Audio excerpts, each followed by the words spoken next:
What if I told you that your brain has a secret, a hidden feature hardwired into your psychology that makes you brilliant at spotting patterns, but also makes you the perfect audience for a good story, even one that isn't true? We all like to think we're immune to conspiracy theories. We picture some fringe group totally disconnected from our own rational lives. But the real secret of why people believe isn't about them, it's about us. It's a story that isn't written in secret files, but in the ancient code of our own minds. And it's time to find out why your brain is designed, and in some ways even primed, to believe the unbelievable, the irresistible gravity of a good story. Let's be honest, there's something compelling about a grand conspiracy. The idea that the moon landing was a hoax, filmed in a secret studio, is a much better story than the scientific reality of trajectories and lunar modules. The thought that JFK's assassination wasn't the work of one lonely, pathetic gunman, but a shadowy coup by the CIA or the Mafia, well, it gives a tragic, messy event a sense of weight and meaning. These stories are powerful, they're sticky. They take confusing, random, and often unsatisfying events and turn them into epic tales of good versus evil,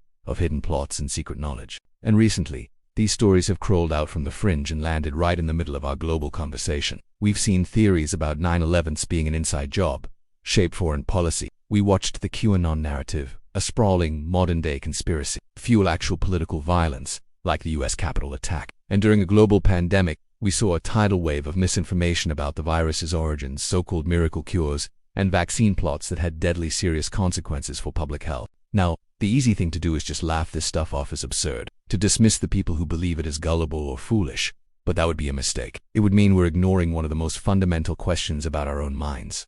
Why are these stories so damn powerful? Why, even when faced with a mountain of evidence, do millions of smart, functional people choose to believe in a hidden plot? The answer isn't simple. It's not just about intelligence or education. It's a cocktail of psychology, history, and technology. It's a story about the deep-seated needs that every single one of us has, the need to understand our world, the need to feel safe and in control, and the need to belong. And that's what we're going to do today. We're going to pull back the curtain, not on some secret group, but on the inner workings of the human mind. We'll explore the secret history of belief itself, uncovering the cognitive triggers and evolutionary quirks that make all of us, under the right circumstances, vulnerable. This isn't a journey to judge, it's a journey to understand. Chapter 1: The Ancestral Blueprint. Our pattern-seeking brain. To start, we have to go way back, not just decades, but hundreds of thousands of years, to the plains of the Serengeti, where our ancestors were focused on one thing: survival. Imagine you're one of them, walking through tall grass. Suddenly you hear a rustle. You see a flicker of yellow and black. What do? You have two choices. You can assume it's just the wind, or you can assume it's a predator, a lion lying in wait. If you assume it's the wind and you're right, you just keep going. If you assume it's the wind and you're wrong, you'll lunge. You get yanked right out of the gene pool. But if you assume it's a lion and you're right, you run, you survive, and you get to pass on your genes. If you assume it's a lion and you're wrong, you feel a little silly, but you're alive to feel silly. This simple calculation is the foundation of one of our brain's most powerful and most dangerous features. Evolution favored brains that were hypersensitive to patterns. Our survival didn't depend on being right all the time. It depended on not making that one fatal mistake. We are the descendants of the jumpy ones. Psychologists call this illusory pattern perception, or epiphania, the basic human instinct to see meaningful patterns in random noise. It's why we see faces in clouds, animals in wood grain, or a holy figure on a piece of toast. Your brain is a pattern-matching machine, constantly connecting dots to make sense of the world. In our ancient past, this was a lifesaver. Today, in our information-flooded world, it can be a real liability. That ancient software is still running, but it's processing a whole new kind of data. This pattern-seeking drive gets supercharged by another evolutionary leftover: agency detection. That's our built-in bias to assume that things happen for a reason, that they were caused by an agent with intent. The rustle in the grass wasn't just random. Something caused it. A good bet on the savannah, and a pretty good bet today. When a glass falls off a table, we assume a person, a cat, or a tremor knocked it over. We almost never assume it just decided to fall on its own. So, let's put these two things together. You have a brain that's desperate to find patterns, and at the same time is primed to assume that when a pattern exists, someone meant for it to happen. What do you get? You get the perfect recipe for a conspiracy theory. When a huge, world-shaking event happens, our brain's pattern detector goes into overdrive. A president is killed. Towers fall from the sky. A pandemic shuts down the entire planet. These aren't small, random events. They're huge, emotional, and terrifying. And this is where our brain bumps into another one of its biases: the proportionality bias. It's our gut feeling that big events must have big causes. The idea that a giant figure like JFK could be taken out by a single, insignificant loser like Lee Harvey Oswald just feels psychologically unsatisfying. Our brain wants a cause that feels as big as the effect. So, a secret plot involving the entire shadow government that feels more proportional. The idea that a global pandemic that killed millions was caused by a tiny virus jumping from an animal to a person in a market feels random and small. But the idea that it was engineered in a lab as a that feels proportional to the suffering it caused. This isn't a glitch in our logic. It's our ancient programming running exactly as intended. We are hardwired to see the pattern in the chaos, to assume someone is behind the pattern, and to believe the cause is as big as the consequence. We see the dots of a tragedy, and our brain, using its ancestral blueprint, immediately starts looking for the people who connected them. The story practically writes itself. It feels true because our brains are built to tell us this is how the world is supposed to work. Chapter 2. The existential anchor.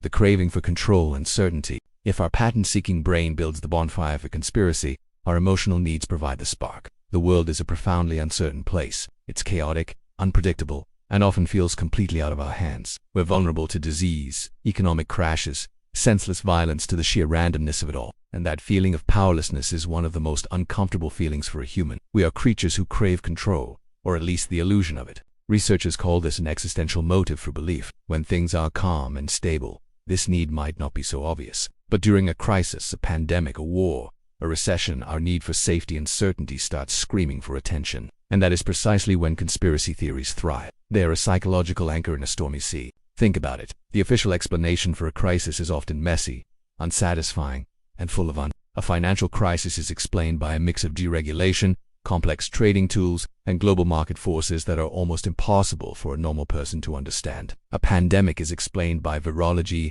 epidemiology, and the frustratingly slow process of science. These explanations make us feel small and helpless. There's no single person to blame, no simple switch to flip to make it all stop. Now, consider the conspiracy version. The financial crisis wasn't some complex accident. It was a deliberate plot by a secret cabal of bankers to get rich. The pandemic wasn't a natural disaster. It was a plan orchestrated by a global elite to enforce worldwide control. Suddenly, the world snaps back into focus. Chaos is replaced by order, a twisted order, for sure, but order nonetheless. Randomness is replaced by intention. The story has a clear villain, a clear motive, and a clear plot. It gives us what psychologists call cognitive closure, a firm, simple answer that ends the discomfort of not knowing. It takes a terrifying, complicated world and makes it simple. It's a powerful trade-off. In exchange for believing the world is run by evil, powerful people, you get a world that actually makes sense. You're no longer just a helpless victim of chance. You're someone who sees the truth. You know the real rules of the game. This provides a profound,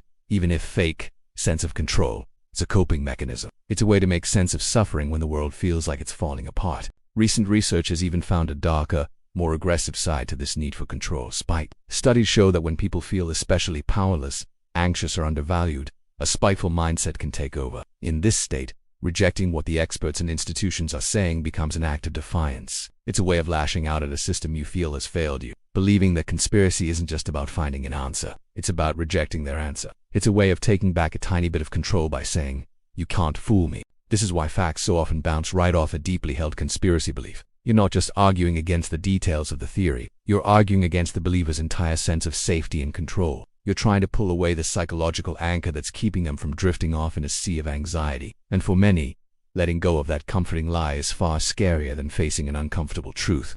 The theory sticks around not because it's factually correct, but because it's emotionally necessary. Chapter 3. The social cocoon.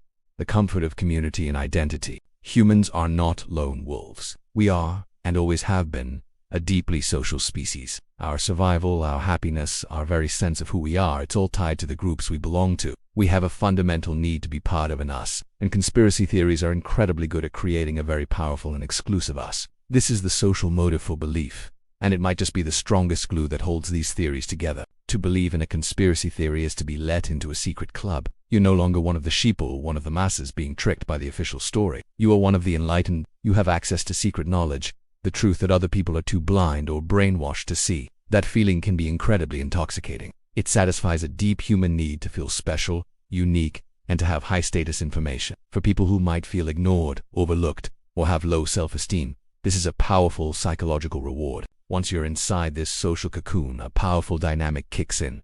Communal reinforcement. The group becomes an echo chamber.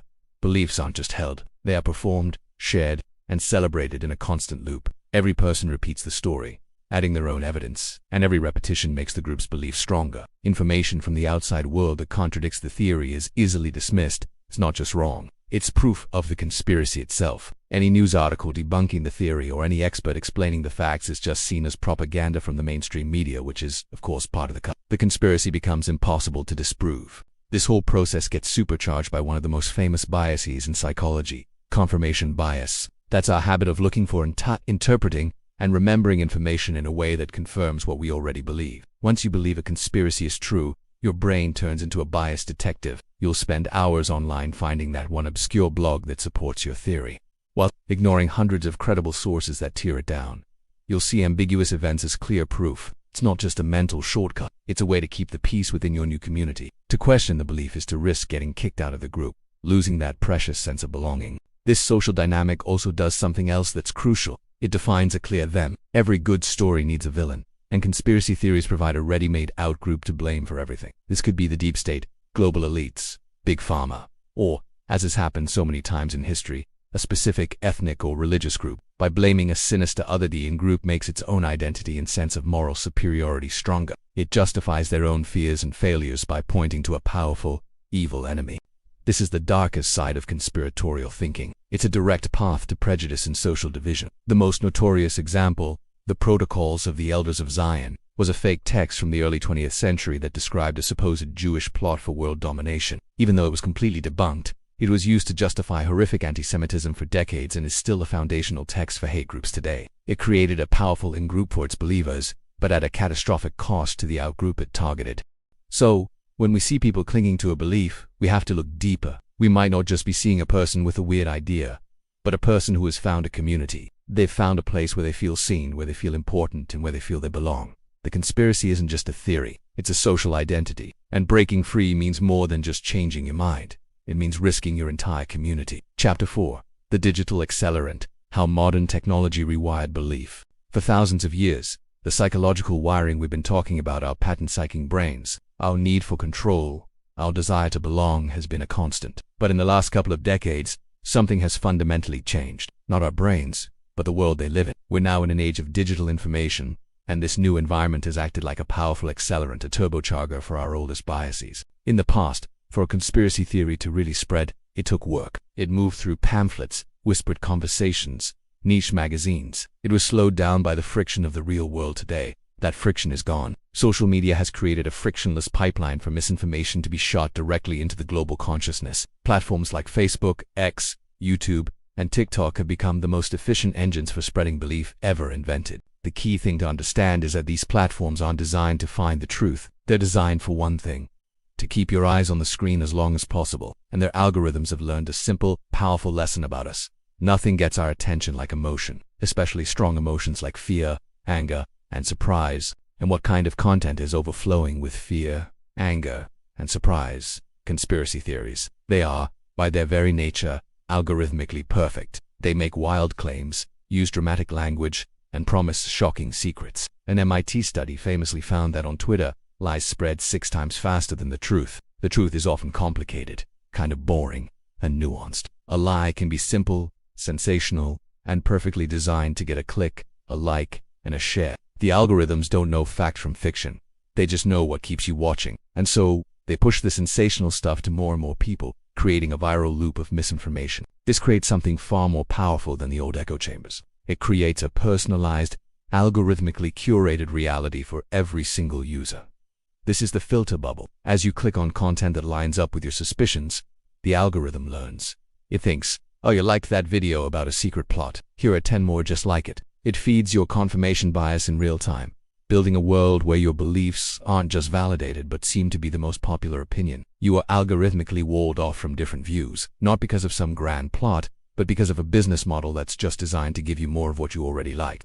On top of that, the digital world has flattened the idea of expertise. On social media, a post from a Nobel Prize-winning scientist looks exactly the same as a post from an anonymous troll or a charismatic influencer. Without the traditional gatekeepers of information, like editors and fact-checkers, anyone can claim to be an authority. This lets influencers, with their huge followings and perceived authenticity, act as powerful megaphones, lending credibility to theories that would have otherwise stayed in the dark corners of the internet. We saw this play out with breathtaking speed with King. A theory that started on an anonymous message board was launched into the mainstream by influencers and algorithmic amplification on platforms like Facebook and TikTok, where creative videos helped repackage the conspiracy for a younger, unsuspecting audience. This is the perfect storm. We have our ancient savannah-honed brains, with all their biases and needs, and we've plugged them into a global machine that is perfectly designed to exploit those weaknesses. It's like giving a sugar addict an IV drip of pure glucose. The result is a hyperacceleration of belief, polarization, and a massive crisis of trust. The secret history of why we believe has entered a dangerous new chapter,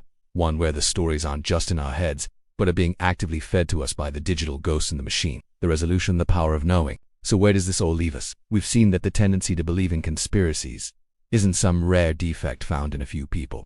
It's a feature of how all our minds work. It's a story that starts with our ancient brain's knack for seeing patterns that aren't there. Our illusory pattern perception. It's fueled by our deep and understandable existential need to find certainty and control in a world that feels random and scary. It's cemented by our powerful social drive to belong to a special group that shares a secret. And today, it's all thrown into hyperdrive by the digital accelerant of social media algorithms that make money from our outrage and emotion. The secret history of why we believe, then, isn't some external plot.